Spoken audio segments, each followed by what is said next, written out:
فرقے شروع سے چلے آ رہے ہیں نا شیعہ اور سنی, ختم کرنا تو ممکن نہیں ہے. تو حضرت عیسیٰ علیہ السلام جب نازل ہوں گے تو تلوار کی زور سے تمام فرقوں کو ختم کر دیں گے.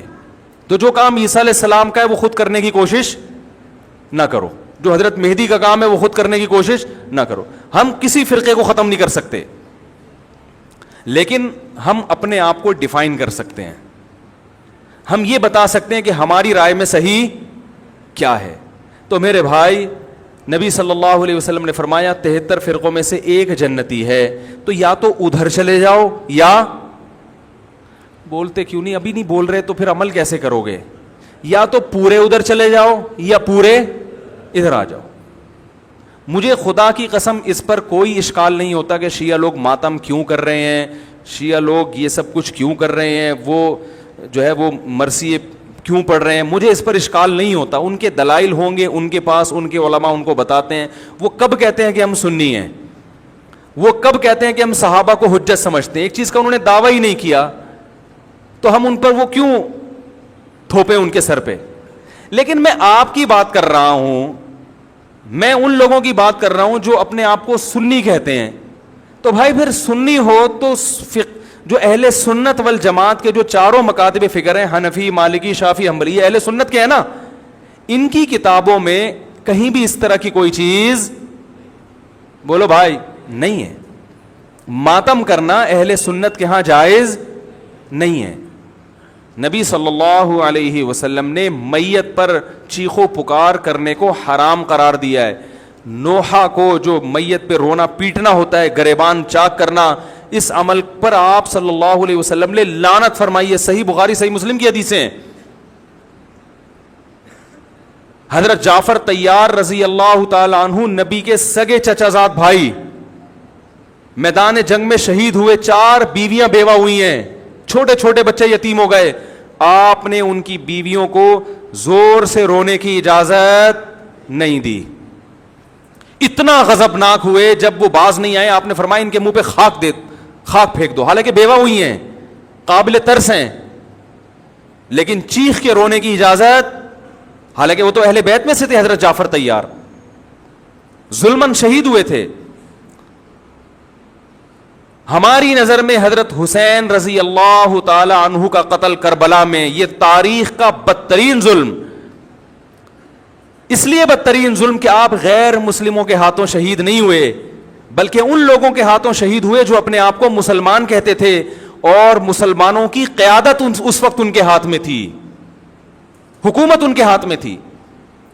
لیکن اس ظلم پہ اہل سنت والجماعت کے ہاں جو سنی ہیں, ان کے چاروں مکاتب فکر کے ہاں نہ رونے پیٹنے کی اجازت, نہ نوحہ کرنے کی اجازت, اور نہ میرے بھائی ماتم کرنے کی اجازت.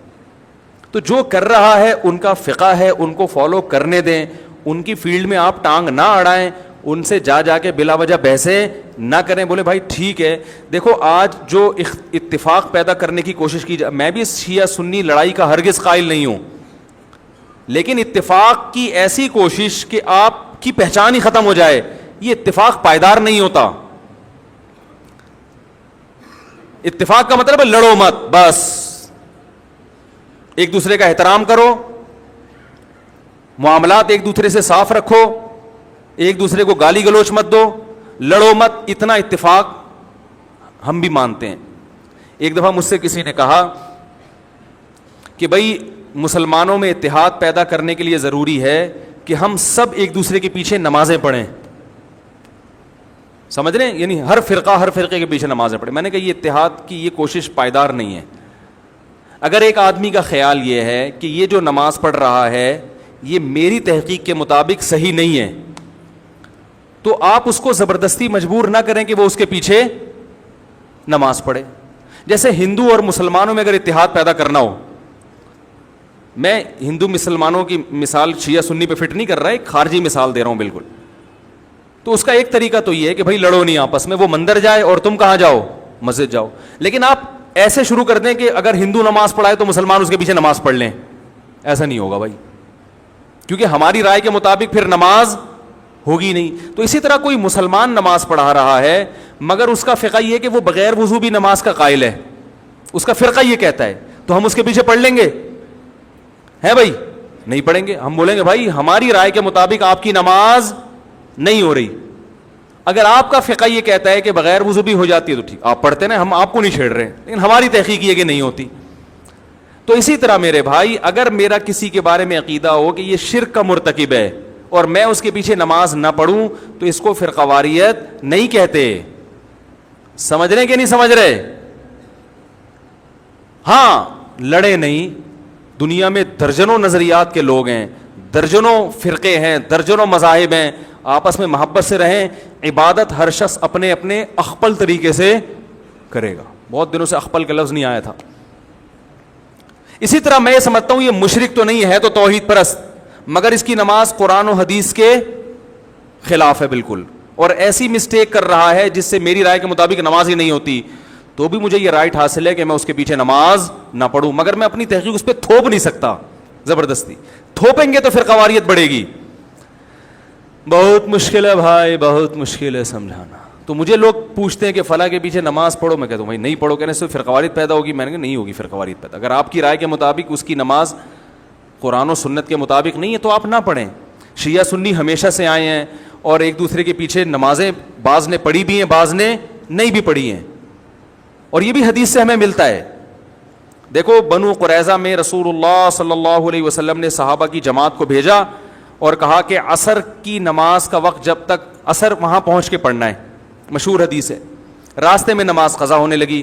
صحابہ کی ایک جماعت کا خیال تھا بھی نماز کا ٹائم ختم ہو رہا ہے, ہم پڑھیں گے نماز. دوسری جماعت کا خیال تھا کہ بھئی نبی نے تو اجازت نہیں دی. انہوں نے کہا بھئی اس لیے نہیں دی کہ نبی کو تھوڑی معلوم تھا کہ نماز قضا ہو جائے گی. ایک فریق نے نماز پڑھی اور ایک نے نماز نہیں پڑھی. اب آپ یہ تو نہیں کہہ سکتے جنہوں نے نہیں پڑھی انہوں نے ان کے پیچھے کیوں نہیں پڑھی, کیا وہ ان کو کافر سمجھتے تھے؟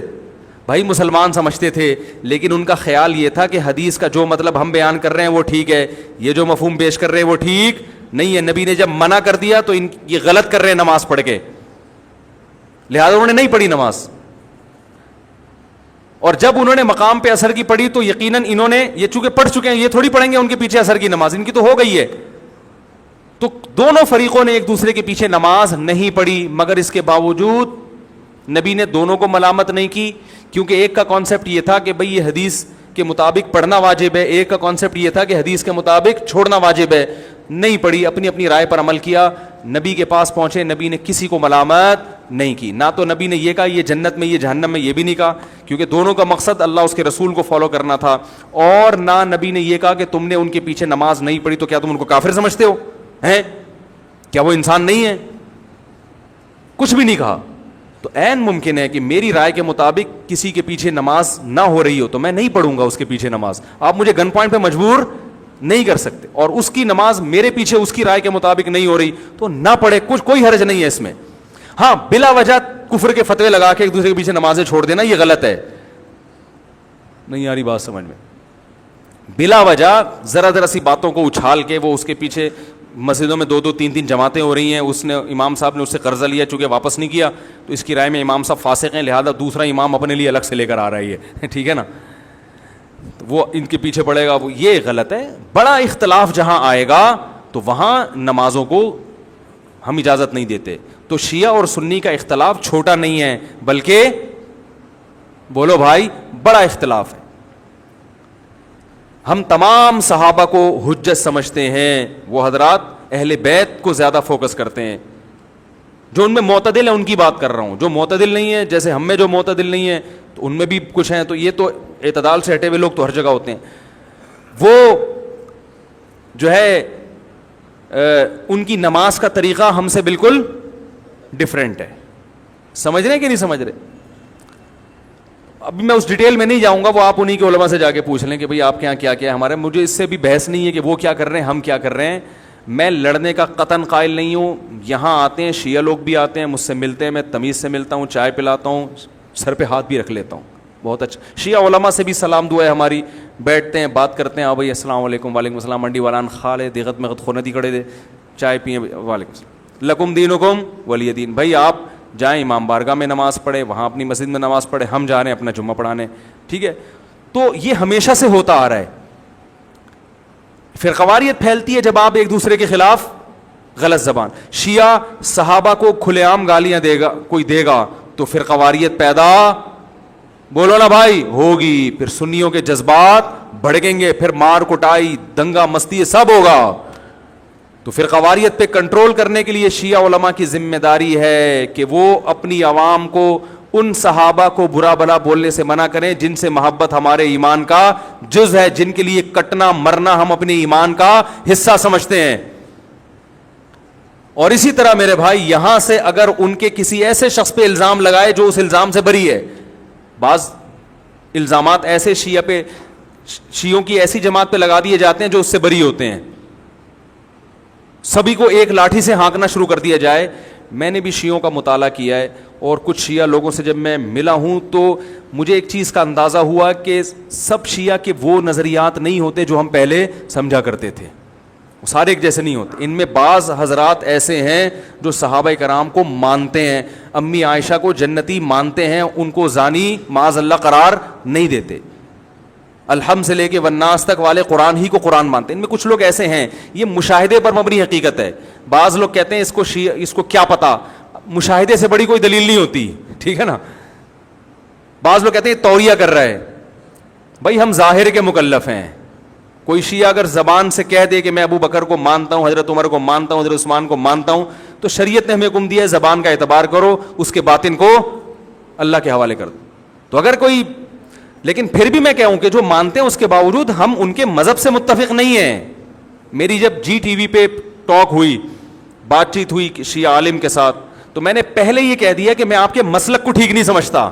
یعنی میں جو جوڑ کی بات کر رہا ہوں اس سے یہ کہیں نہ لوگ لے کے جائیں کہ میں شیعہ مذہب کو ہی درست سمجھتا ہوں. نہ میں نہیں سمجھتا. میں نے کہا جیسے آپ ہمارے مذہب کو درست نہیں سمجھتے, اس لیے کہ اگر میں آپ کے مذہب کو درست سمجھتا تو سوال پھر میں ہو کیوں نہیں آتا وہ, اور اگر آپ میرے مسلک کو درست سمجھتے ہیں تو سوال پیدا پھر آپ سنی بن کیوں نہیں گئے.